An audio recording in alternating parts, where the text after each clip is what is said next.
All right, good day, students. This is Christopher Emge from the Greater Bloomington Chamber of Commerce Success School. We are doing another career panel to give you some insight on careers in the arts industry. And we have a great panel ahead for us for the next 40 minutes. I'll just go in order of my screen. If Anna, you want to start by just going to giving your name, title? Hi, I'm Anna Tragesser. I'm the Artist and Community Services Manager at the Indiana Arts Commission. Thank you, Anna. And Cassie? Hi, I'm Cassie Hakken. I'm the marketing manager at Cardinal Stage here in Bloomington. Great. And then Kip. I am Kip May, and I am the owner of Kip May Photography Studio. Great, Kip. All right, Anna, give us, you work for the Arts Commission in Indiana. Give me a sense of how you ended up there, your sort of career story up to this point. Sure. Well, the career story and the life story are kind of the same. We were talking just a little bit before we started recording about sometimes you just kind of follow your instincts or follow the rabbit trail a little bit of things that you're interested in and opportunities that might be in front of you. And that opens up a lot of doors. So for me, I went to college. I went to a small liberal arts school called Taylor University in Indiana. And after I graduated, I worked in a completely different job, but it was totally remote, kind of like we are now, but we weren't in a pandemic then. So I worked from home. But I lived in a downtown neighborhood of Indianapolis is where I moved after I graduated. And in that downtown neighborhood, there were a lot of like interesting arts things happening. And especially I decided like as part of my life that I was going to volunteer to mentor high school students at a high school locally. And so I was very connected with that high school, but it also did a lot of projects with an arts center across the street. And that arts center seems to just be like doing a lot of things like with the neighborhood and with people who lived there and with the school. It seemed like it itself was a good neighbor. And being somebody who, you know, creative people are my people and all of my friends who are artists, I just wanted to help them succeed. I saw that arts organization just as doing some things that I wanted to understand more. So really, I would, I would walk down the street to the school every afternoon to go, greet the students as part of my volunteer thing I was doing as a volunteer, and just watch kind of what was happening with the artists across the street. And so eventually I emailed the woman who ran that center and just said, can I get you coffee sometime? I'm interested in hearing more about what you're doing. I know that creative people are my people and you're doing something interesting. And that kind of set off a chain reaction of just learning about the possibilities that were out there in all these intersections. Like I care about artists, I care about neighborhoods, I care about cities being strong. I saw somebody doing that. So just started to learn more about her job and possibilities that were out there. Eventually I went back to school and got my master's degree. But then after that, I got connected through kind of an internship really with the Indiana Arts Commission, and I've never left since then. And at that time you were meeting with that neighborhood arts organization. You were not in the arts at all. You were doing something. Correct. Okay. Just totally different. I was actually working for a healthcare consulting company doing graphic design and marketing, and it was fine, but. Yeah. Well, interesting. Now, Cassie, give me a little sense. I know you're a newer graduate, and I know a little bit of your story, but give us a little sense of your passion and how you end up at Cardinal Stage and doing some other work here in the Greater Bloomington community. Yeah. I kind of, like Anna, had always had a big interest in the arts. In high school, I had always done our high school theater shows, mainly as an actor, but kind of throughout high school realized that that wasn't necessarily what I wanted to do for the rest of my life, but knew that I definitely wanted to have a place in the arts and in theater specifically, because that's kind of my main passion and interest. So I wound up going to school at IU. I got a double major in both business and theater because I knew I kind of wanted to work on the more administrative side of the arts. It kind of brought together two of my kind of areas of interest. And during college, I started working at the Musical Arts Center on IU's campus, which is where the Jacobs School of Music does all of their operas and ballets, on stage crew. So I mainly kind of had a really hands-on role in helping build the sets and then running the shows, doing kind of stage crew backstage work, which was fun and kind of got me introduced into more of the Bloomington arts community. And I also during college started working at the Jewish Theater of Bloomington, which is a small nonprofit professional theater company here in town. And I still work there as the managing director on a part-time basis. And that's a really great organization to work for. And that kind of just spurred me to continue doing this and kind of solidified that this is definitely what I wanted to be doing. So kind of right before graduation and right after I started working at Cardinal Stage as the marketing manager there, I've since my kind of hours and position there have increased, and I also do some contracted work for the Bloomington Academy of Film and Theater, which is run as kind of a collaboration between Cardinal Stage, the Bloomington Playwrights Project, and then Pegasus Institute, which is also associated with Pegasus Pictures. They just came out with a new movie, Miss White Light. Yeah, so I kind of work a few different places within the Bloomington arts community, but I've kind of found my niche there and continue to work in that area. Wonderful. All right, Kip May Photography. Give me a little sense of your history and how you ended up with your own photography business, Kip. Okay, I'll give you the thumbnail sketch. I've been interested in photography since as a child. Well, at age 14, I really got involved in it. My brother had a dark room and I used to watch what went on in the dark room, and I kind of fell in love with the magic of it. And have been doing photography ever since then. And all through high school, I was like the high school photographer yearbook, and so forth. I did not consider it as a serious option for a career. In fact, after college, I worked for an international community development organization headquartered out of Brussels, Belgium. And for 15 years, I worked for them. And most of that time I was overseas working in rural development, doing training of indigenous leadership of how to do rural development. And when I moved back to the States, I'm from Bloomington. And when I moved back to Bloomington, I got a job. All during this time when I was overseas, I was taking photographs, but mostly as a passion or as an adjunct to what we were doing in the field. And I got a job when I came back to Bloomington working for a good company in a nice office with good people, good money. And I just hated it. I was in a cubby, and I kind of was looking into my crystal ball and spending the next 30 years in that cubby. And I decided it was not for me. And I was still doing photography. I was doing some weddings and so forth. And so I decided to investigate and get educated more in photography. And 24 years ago, I opened up my studio, and I've never looked back since. And I still very much enjoy what I do. I'm 68 years old, and as soon as I hit 65, people started asking me, when are you going to retire? And I personally have no interest in retiring. And I do find that most people in the creative fields don't want to retire. You know, if I was selling insurance, I'd be counting the days until I could leave the job. But I very much look forward to what I do every day. And it's not so strenuous. It's not like, you know, working on roofs or asphalting the highway or something. I can, as long as I can push a button, I can still do it. So I intend to keep doing this for a lot longer.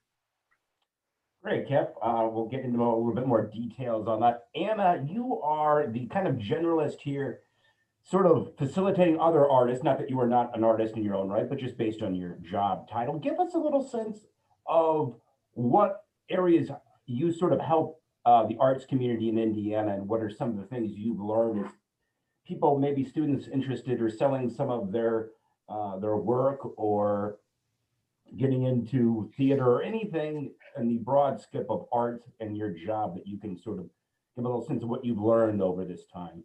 Okay, definitely. Um, I'll get specific, but I first want to explain a little bit about the Indiana Arts Commission itself is actually part of your state government. So just like there is a Department of Health and a Department of Natural Resources, every state has an arts agency as well.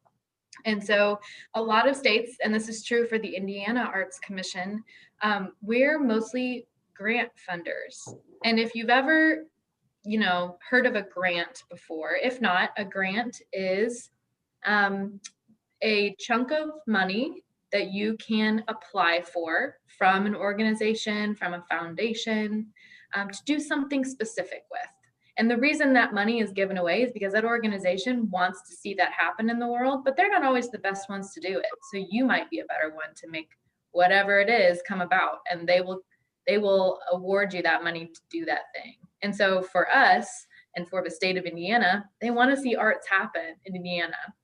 So they make grants to arts organizations and to individual artists to do their thing. And so for me, a lot of my job is helping artists get grant funding. And grant funding, the type of grant funding that we give away is for career development projects. So if you are, someday you are an incredible sculptor or an incredible dancer, and you come across a time in your life where you're like, all right, I've got my thing down, but I know that for me to get to the next level here, I need to purchase a new kiln. I need to be able to fire this different type, or I know I need to ramp up my production because people are really interested in my work. You could apply for a grant to help purchase that. If for us, you have to just tell us how that impacts your career development. The other part of my job with artists is about teaching and helping them develop in entrepreneurship. So if you are an artist, I'm sure we'll talk more about this, your job isn't going to look exactly like exactly what Kip just described. It's not just always sitting in an office or having a schedule that is predictable every day, or even a workload that's predictable every day. But it probably will be something that you have a lot of control over, that you get to decide where you want to go with it, how you want to make money at it. That also means that you have a lot of responsibility yourself to make the wheels turn, to make your creative work take you places. And to us, that means you're an entrepreneur. You're willing to take risks to make your creative work connect with a need that other people have out there that they want to pay for. And you can scale that up and really make that a sustainable business for yourself. So if you're going to art school, you're probably not going to learn business skills, but you do need to learn those. And so there are definitely other places you can do that. And that's part of my role in our agency, is to offer business training and resources to independent creatives out there.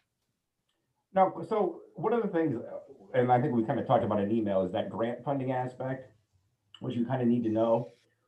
Do you recommend people, artists, just kind of go at it and just write a grant and see what happens? Or do you like the grant, kind of grantmanship training that you can take also? Yeah, great question. It kind of depends on how you like to learn, because there are 1,000 different grant trainings out there, some that are free, some that you have to sit in a classroom for a week and pay for. And some people really just like to learn best by doing. If you're going to learn best, if you learn best by doing and just want to try it out, maybe just before you put a lot of work into it, maybe you find a grant that you want to try out and apply for. If you can find a contact information there, give them a call and say, hey, what kind of feedback do you give after I apply for this grant? Because not every funder will give you feedback. Sometimes you will never hear from them again. Sometimes it'll just be a phone call that says, we'd like to give you $20,000. But for us, because these are taxpayer dollars, we try to make sure every single step of the way is very transparent, and you as citizens are seeing how your tax money is being spent and decided on. And that's a really good way to learn. You can actually listen in on our meetings where we talk about what grants are really strong, ways that some of them need to improve, and we give you written feedback about how to make your grant better. But most of the time, I guess a lot of the time, not all the time, if there's a grant being offered, then there's probably going to be some kind of informational webinar or a cheap, like a grant tips. But definitely doing some kind of free workshop would be helpful if you've never done it before, and you learn best that way. Great. Cassie, on to you. One thing I've always been impressed is that you, right out of college, got an arts job employment here in Bloomington, very competitive. And so it's a lot of people strive for that. And how did you make that happen? I kind of think a couple of things, but I want to hear it obviously from you. I guess I was always throughout college very aware of what opportunities were available in Bloomington. I think a lot of theater students specifically kind of just do a lot within the theater department, which is a great resource for getting experience, especially as an actor or a stage manager or things like that. But there aren't quite as many, school-based options for getting experience in managing a theater, because, that's not typically what you're doing in school. So I did some stage management at some various theaters in town, so I kind of was able to meet people right away, which I think is really important to kind of get your name out there and to network, as people say in the industry. So yeah, I would say I was always kind of checking the local theaters' websites to see if they had any opportunities coming up. That's how I found the Jewish Theater of Bloomington's opening, was just, every few months went on to each of the theaters in town's website and took a look. And that's how I found the Jewish Theater, and same with Cardinal, actually. I just found the listing on their website because I was kind of familiar with both organizations. But I think it's important to, if you're looking to work in a specific area or industry, to kind of get familiar with those companies, even if they don't have any openings. I always tried to go to as many shows as possible. It doesn't necessarily mean that you're going to meet people at those shows that are going to give you a job, but being familiar with the type of work that the theaters produce can really give you a leg up when you're really kind of familiar with the town's industry before you even start working for them. I think is a kind of great skill asset to have. So you mentioned networking. How much was it just purely relationship building, and how easy was that for you to just put yourself out there, right? That's for some people. Yeah, in business school, they talked a lot about networking, and I always found some of it to be a little bit disingenuous. So I think a big part of it is really trying to keep it genuine and more relationship building than networking. So I'd say, like I said, not just talking, reaching out to someone for a conversation, but then going to see a show that theater does, and really trying to kind of stay connected and not just make it be, oh, another contact to add to my list, but actually to kind of cultivate relationships with people. Did that answer the question? Sure. Kip, give us a little sense of that transition. So of going from working in rural development to your own business in photography. You're basically making your passion into your life's work, which doesn't always end well for people. It can be a little bit where a hobby doesn't translate to employment for all sorts of reasons. You don't like your passion anymore, or it just can't make ends meet. Give us a little bit of your success story in that. Well, I'd say there's two pieces to the puzzle. One is, at least in the case of photography, is learning and knowing the craft of photography. And so I did seek out a lot of training from some of the great masters who do training. And that's, photography is much more than just being able to operate a camera, and at least in the genre of photography that I'm in. And so one was learning the craft. And I did find, I was very fortunate in that I was able to train for 7 years underneath one of the world's most acclaimed wedding and portrait photographers. He's now dead, but he's achieved every lifetime award in the industry. And in 2005, United Nations named him the Photographer of the Year award.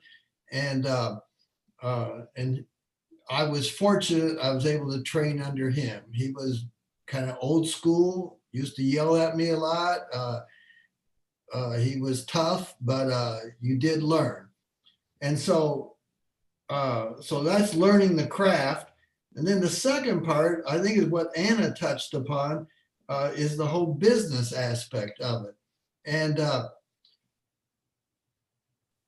I've noticed that artists may be very, very good at what they do in terms of their art, their craft, but they're terrible at marketing, selling, and packaging their product. They're not comfortable with pricing. They're not comfortable with charging. They tend to undercharge for what they do.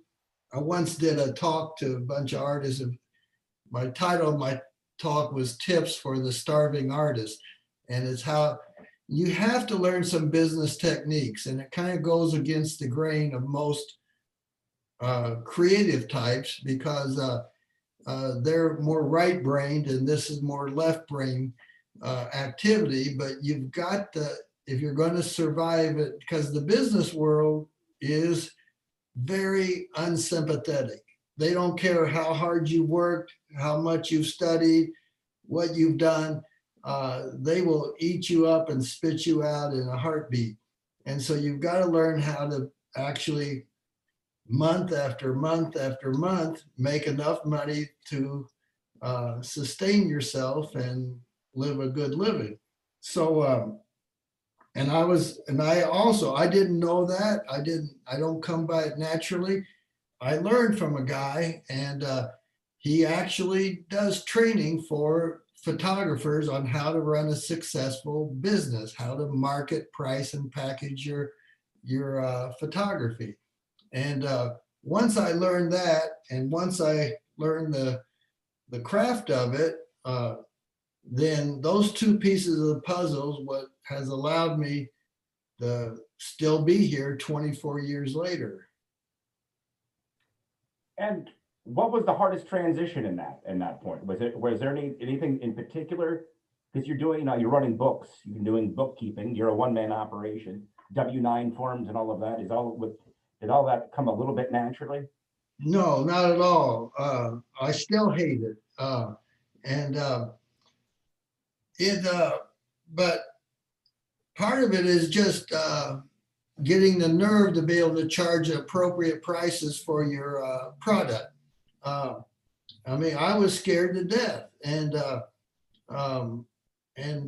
the first couple hundred times, every time I got off the phone after quoting something, I have to go change my clothes because I was so scared. It was nerve-wracking, and but it just, after a while, I learned how to do it, and now it kind of there's still a little twinge in my stomach, but am I really worth what I'm charging? But you've got to do it to stay alive. And we'll get back to that. Now, Anna, working with other artists in there, what are some of the things that you work with them on as far as just improving their game? You have I think that, as Kip mentioned, that media marketing background. How much do you use that right now in sort of kind of giving some of your knowledge to artists who that's not what they think about, the business and the promotion? I think the skills I have can translate in a lot of different ways. For example, I think I'm somebody who Cassie talked about it just briefly, like really wants to build genuine relationships. That's like the thing that's probably the most true about me.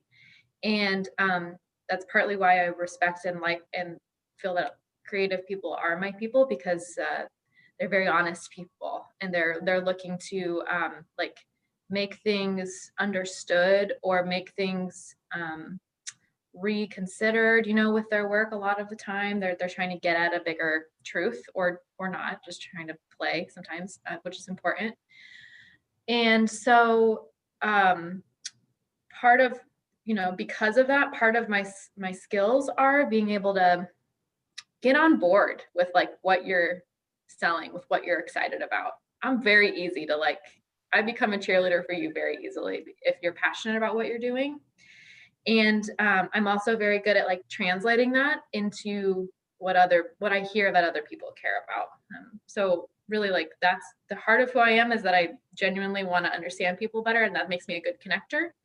And so it does sometimes like play into marketing, because marketing ultimately is understanding who specifically, what type of person cares about what you're offering, and how do you describe that back to them in a way that makes them go, yeah, I'm in, let me give you $5 for that, or whatever it is. And so, the biggest hurdle is, do you know how to describe what you're doing to your mom? Do you know how to describe what you're doing to your neighbor? Do you know how to describe what you're doing to people on Instagram? And that's like really the heart of it. So I think at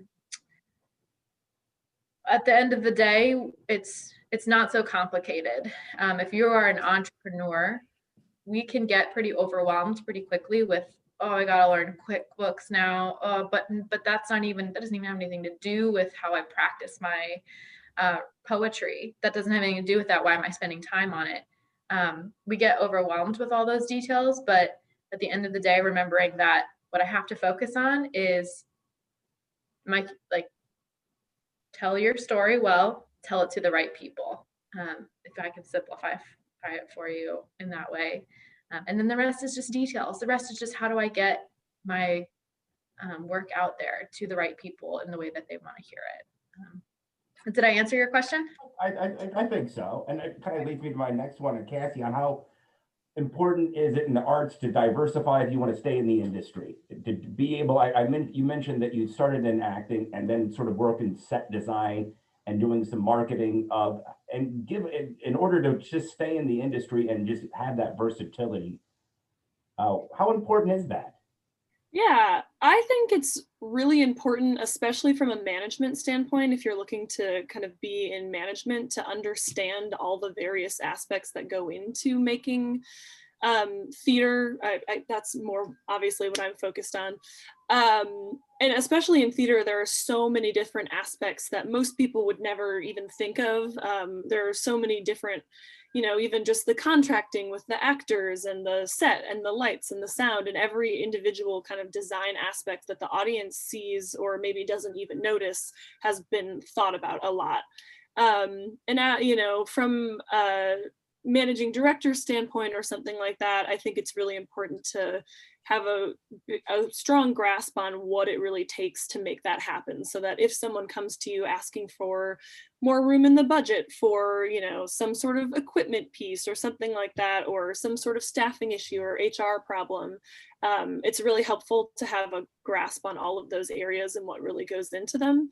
And I think in general, even just from a marketing standpoint, it's helpful to know things about, what goes into set design, so that, or whatnot, so that when we're in our staff meetings, I can kind of understand our other employees and what they're going through on a day-to-day basis better, as well as it's, I can take kind of a different spin on the marketing or a social media post, because I, do think a lot about the sets or the backstage things of a show. And so we'll do a behind the scenes set tour or something like that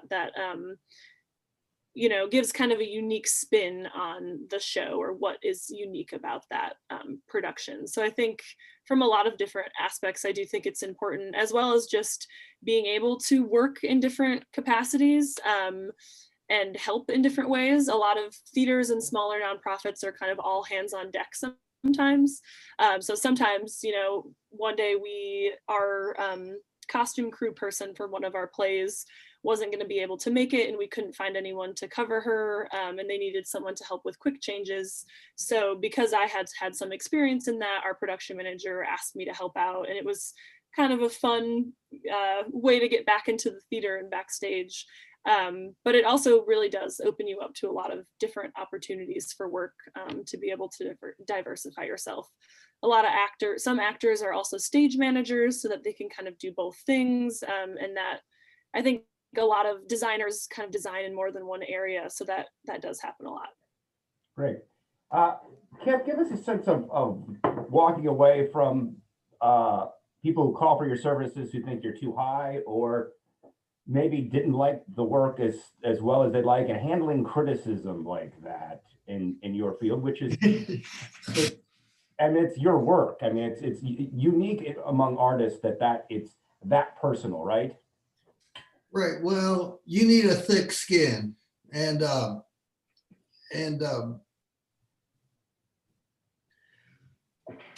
don't know. You learn to live with it.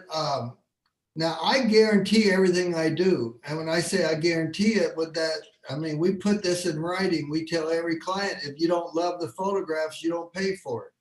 And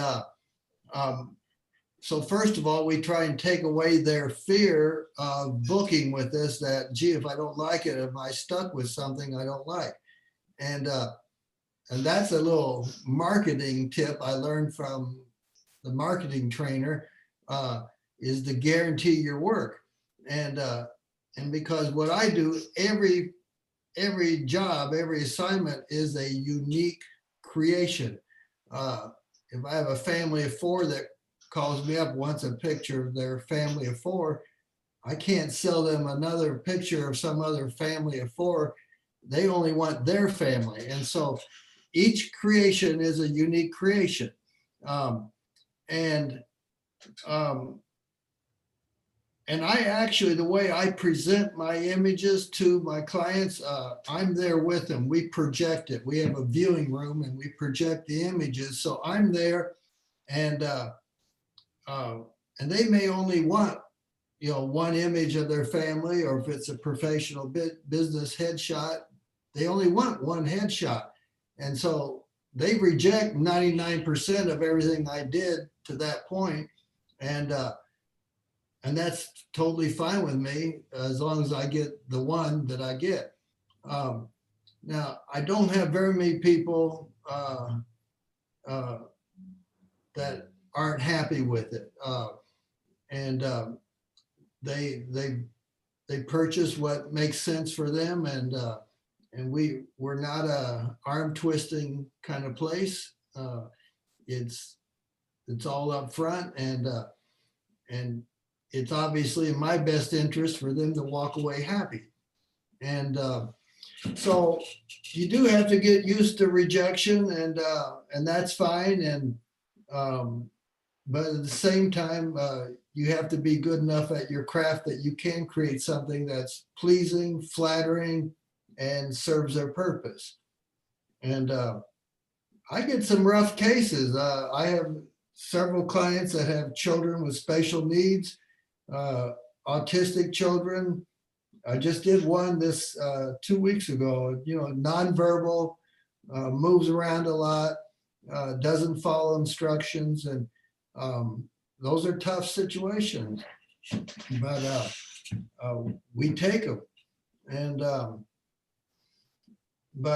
yeah, I don't know, if you don't have thick skin. I have photographers that want me to critique their work, and I always ask them, do you really want me to critique it, or you just want me to say nice things about your pictures?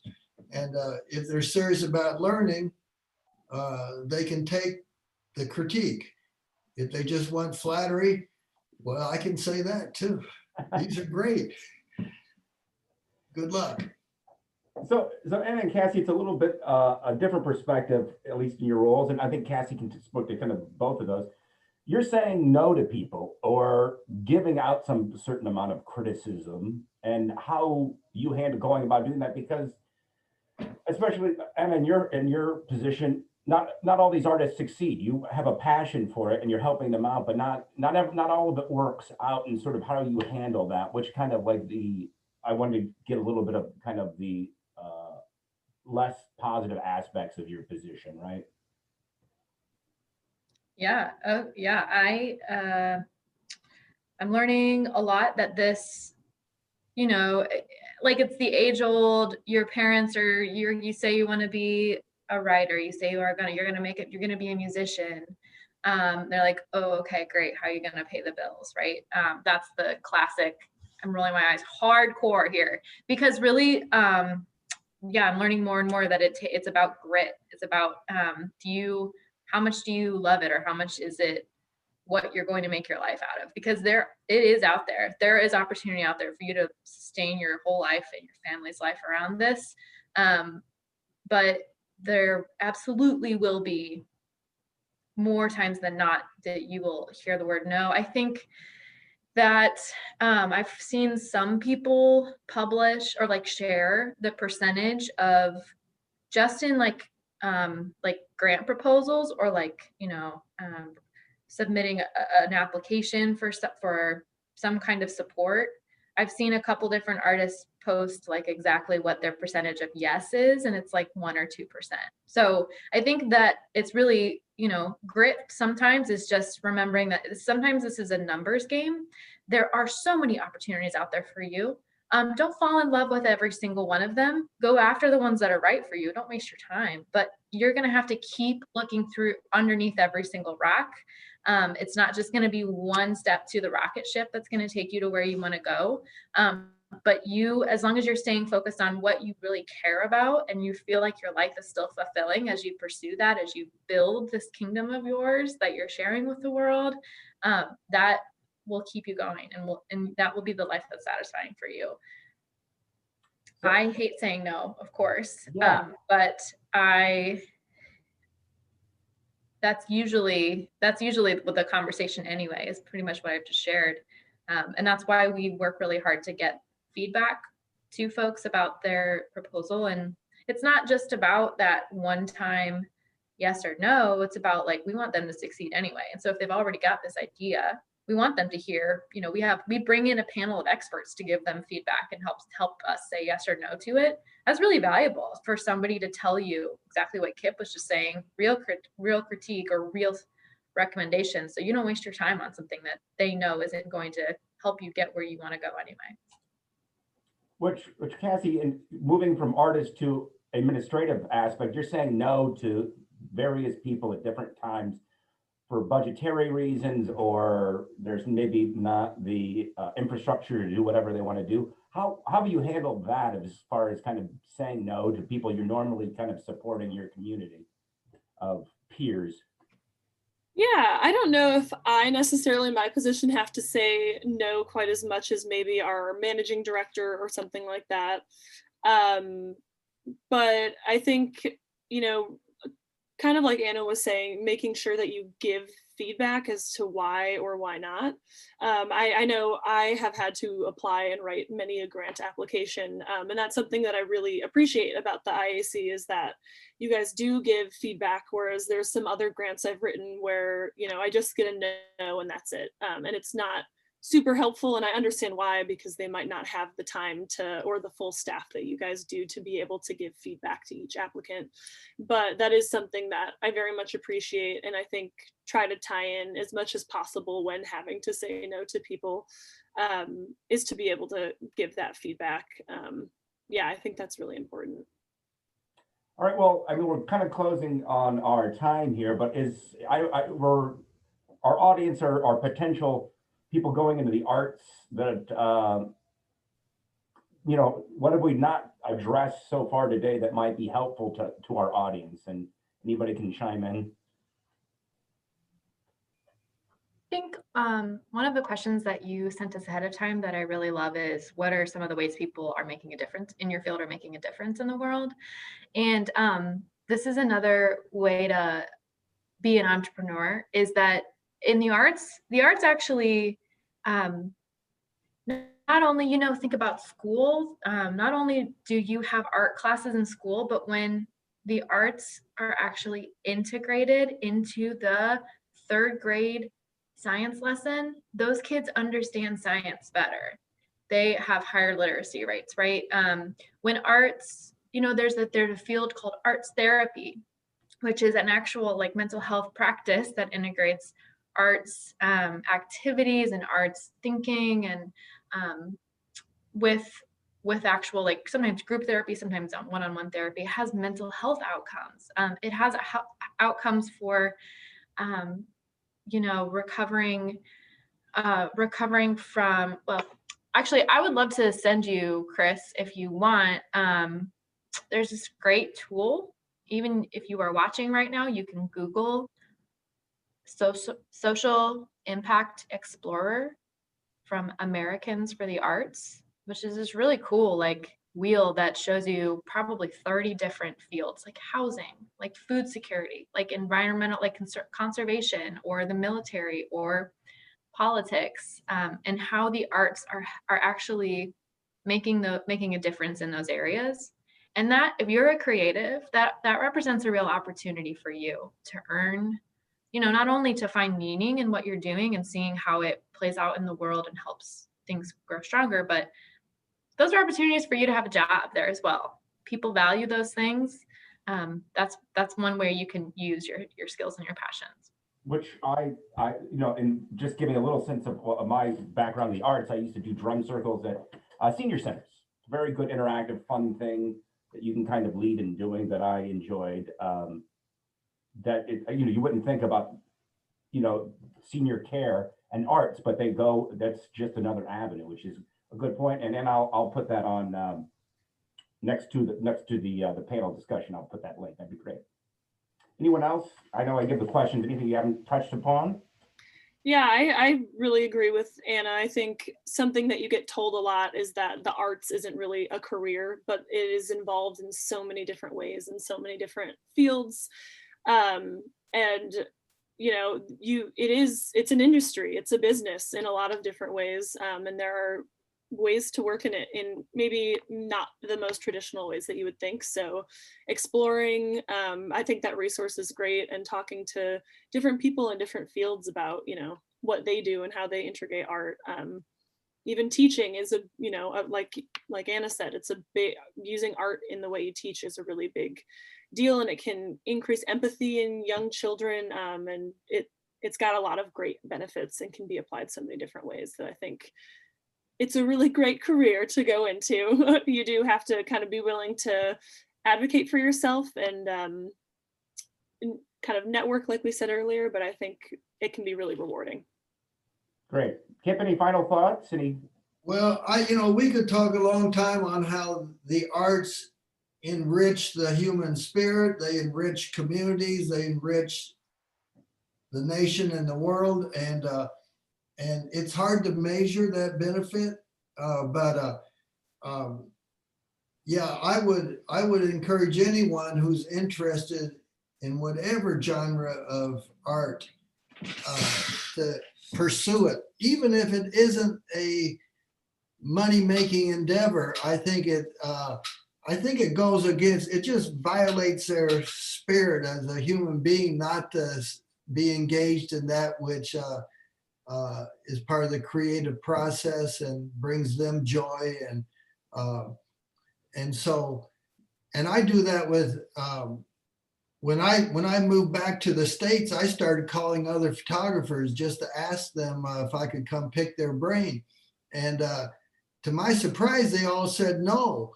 And I couldn't get anyone to say yes to me. And it really, it bothered me a lot. And I kind of made this commitment that anybody who was interested in photography, if they had questions or concerns or whatever, I would open my doors to them and share anything with them that I could. And I still do that to this day. And I teach photography classes and workshops, and I've helped numerous photographers start their own business. And I'm happy to do that. And I think we can all, in whatever small ways, encourage the arts and allow that to happen. And I know Bloomington's a richer community because of it.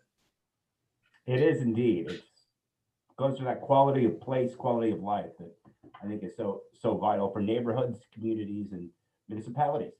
Well, did I miss anything before we say goodbye? I want to thank the panel.